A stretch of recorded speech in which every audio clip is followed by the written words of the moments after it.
பூஞ்ச் பகுதியில் பாகிஸ்தான் ராணுவம் எல்லை மீறி தாக்கியதில் 8 இந்தியர்கள் உயிரிழந்திருக்கிறார்கள்.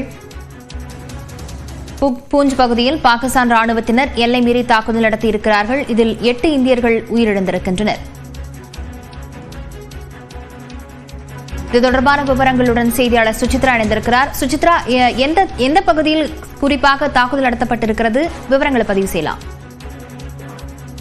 அபிலியா, பாகிஸ்தான் எல்லை தாண்டிய தாக்குதலை நேற்று நள்ளிரவு நடத்திய நிலையில் அந்த தாக்குதலை தொடர்ந்து இந்தியாவினுடைய குறிப்பாக ஜம்மு காஷ்மீருடைய பூஞ்ச் பகுதியில் இருக்கக்கூடிய இந்தியா பாகிஸ்தான் எல்லையில் கடுமையான பாதிப்பு என்பது ஏற்பட்டுள்ளது. முதலில் 3 இந்தியர்கள் அந்த தாக்குதல் உயிரிழந்த நிலையில் தற்பொழுது ஒட்டுமொத்தமாக அந்த உயிரிழப்புடைய எண்ணிக்கை அதிகரித்து தற்பொழுது 8 பேர் பாகிஸ்தானுடைய தாக்குதலில் உயிரிழந்துள்ளதாக இந்திய ராணுவம் அதிகாரப்பூர்வ அறிவிப்பை வெளியிட்டுள்ளது முக்கியமாக பார்க்கப்படுகிறது. நேற்று நள்ளிரவில் எல்லை தாண்டிய பயங்கரவாத தாக்குதலை பாகிஸ்தானுடைய ராணுவம் நடத்திய நிலையில் அந்த தாக்குதல் தான் இந்த 8 இந்தியர்கள் உயிரிழந்ததாக முதற்கட்ட அறிவிப்பை அதிகாரப்பூர்வமாக இந்திய ராணுவம் வெளியிட்டுள்ளது. ஜம்மு காஷ்மீருடைய இந்தியா பாகிஸ்தான் எல்லைப் பகுதியில் அமைந்திருக்கக்கூடிய மாவட்டமான பூஞ்சில் இந்த ஒரு தாக்குதல் என்பது நடைபெற்றுள்ளது.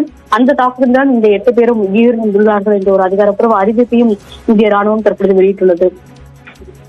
விவரங்களுக்கு நன்றி சுசித்ரா.